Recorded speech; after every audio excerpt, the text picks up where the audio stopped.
Pakistan air force BAF کو ایک بڑے آپریشنل چیلنج کا سامنا ہے، کیونکہ اس کے لڑاکا طیاروں کا ایک بڑا حصہ ریٹائرمنٹ کی عمر کو پہنچ رہا ہے۔ پاک فضائیہ پر دباؤ ہے کہ وہ اپنی صلاحیتوں کو جدید بنائے، جبکہ اس کے کئی طیارے پرانے ہو چکے ہیں۔ اسے خطے میں بدلتے ہوئے خطرات کے خلاف اپنی تیاری برقرار رکھنے کے لیے فوری اقدامات کرنے کی ضرورت ہے۔ پرانی نسل کے طیارے اپنی عملی عمر کے اختتام پر، پاک فضائیہ کے متعدد طیارے اپنی آپریشنل زندگی کے اختتام کو پہنچ رہے ہیں۔ اس وقت BAF کے پاس 150 سے زائد فرانسیسی ساختہ میراج 3 اور میراج 5 لڑاکا طیارے موجود ہیں، جو 1960 اور 1970 کی دہائی میں سروس میں شامل کیے گئے تھے۔ یہ طیارے اب 50 سال سے زائد پرانے ہو چکے ہیں، اور چونکہ ان کے مینوفیکچر ڈسالٹ ایویشن نے کئی سال پہلے ان کے اسپیئر پارٹس کی پیداوار بند کر دی ہے، اس لیے ان کی مرمت اور آپریشنل تیاری مشکل سے مشکل تر ہوتی جا رہی ہے۔ F-7PG طیاروں کی ریٹائرمنٹ۔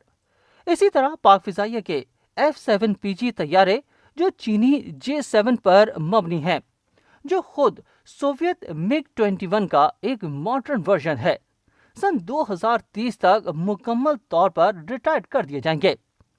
اگرچہ سن 2002 میں شامل کیے گئے کچھ F-7PG طیارے ابھی تک قابل استعمال ہیں، لیکن ان کی پرانی ٹیکنالوجی اپ گریڈ کے امکانات کو محدود کرتی ہے۔ یہی وجہ ہے کہ انہیں ثانوی کرداروں میں منتقل کیا جا رہا ہے، جبکہ جدید طیارے جیسے JF-17 تھنڈر پاک فضائیہ میں شامل ہو رہے ہیں۔ F-16 طیارے بھی پرانے ہو رہے ہیں۔ پاک فضائیہ کے پاس تقریباً 57 امریکی ساختہ F-16BM block MLU-15 fighting falcon طیارے بھی موجود ہیں، جو BAF کی جنگی صلاحیتوں کے لیے انتہائی اہم ہے۔ تاہم یہ طیارے 40 سال سے زائد پرانے ہو چکے ہیں۔ اگرچہ ان کی ریٹائرمنٹ کے بارے میں کوئی سرکاری اعلان نہیں ہوا، لیکن یہ وسیع پیمانے پر قیاس کیا جا رہا ہے کہ انہیں سن 2030 تک مرحلہ وار ریٹائرڈ کر دیا جائے گا، کیونکہ یہ 50 سالہ سروس لائف کے قریب پہنچ رہے ہیں۔ F-16 فلیٹ کی محدود سپورٹ جاری رہنے کا امکان۔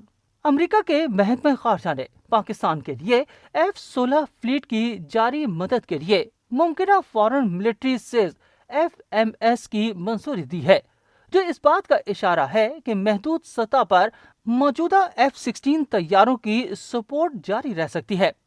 تاہم یہ واضح نہیں ہے کہ یہ مدت کتنے عرصے تک جاری رہے گی اور BAF کی جدیدیت کے منصوبوں پر اس کے کیا اثرات پڑیں گے۔ پاک فضائیہ کا مستقبل۔ BAF کو اپنی فضائی برتری برقرار رکھنے کے لیے تیزی سے جدید طیاروں جیسے J-10C اور J-31 کی طرف جانا ہوگا۔ اس مقصد کے لیے چین کے جنگی صلاحیتوں BAF طیاروں کے حصول پر غور کیا جا رہا ہے، جو کہ نئے دور میں لے جانے میں مددگار ثابت ہو سکتا ہے۔ پاک فضائیہ کی جدید لڑاکا طیاروں کے حصول کی حکمت عملی۔ BAF آنے والے لڑاکا طیاروں کی کمی پورا کرنے کے لیے پاک فضائیہ تیزی سے چین کی جانب رجوع کر رہی ہے، تاکہ اپنی اگلی نسل کے طیارے حاصل کر سکے۔ اس منصوبے کے تحت 40 جدید J-35 اسٹیلتھ فائٹرز اور اضافی J-10C-26 ملٹی رول لڑاکا طیارے پاک فضائیہ میں شامل کیے جائیں گے۔ رپورٹس کے مطابق پاک فضائیہ تقریباً JF-17 100 بلاک 6 لڑاکا طیارے بھی خریدنے کا ارادہ رکھتی ہے۔ یہ فیصلہ JF-17 تھنڈر کے کامیاب مشترکہ پروڈکشن کے بعد کیا گیا ہے، جو پاکستان اور چین کے PFX پروگرام کے تحت تیار کیا گیا تھا۔ یہ حکمت عملی ایک بڑے اسٹریٹجک شفٹ کو ظاہر کرتی ہے، جس میں پاکستان کی فضائی دفاعی صلاحیت کو مضبوط بنانے کے لیے چینی ایرو اسپیس ٹیکنالوجی پر بڑھتی ہوئی انحصار دیکھا جا سکتا ہے۔ پاک فضائیہ کو آپریشنل اور مالی چیلنجز کا سامنا ہے۔ سن 2030 کے بعد تقریباً 250 لڑاکا طیاروں کی ریٹائرمنٹ، جو پاک فضائیہ کے موجودہ بیڑے کا تقریباً 44% بنتے ہیں، ایک پیچیدہ عملی اور مالی چیلنج پیش کرتی ہے۔ اس کے ساتھ ساتھ کم لاگت میں جدید طیاروں کے حصول کی ضرورت بھی پاک فضائیہ کے بجٹ اور طویل مدتی منصوبہ بندی پر نمایاں دباؤ ڈال رہی ہے۔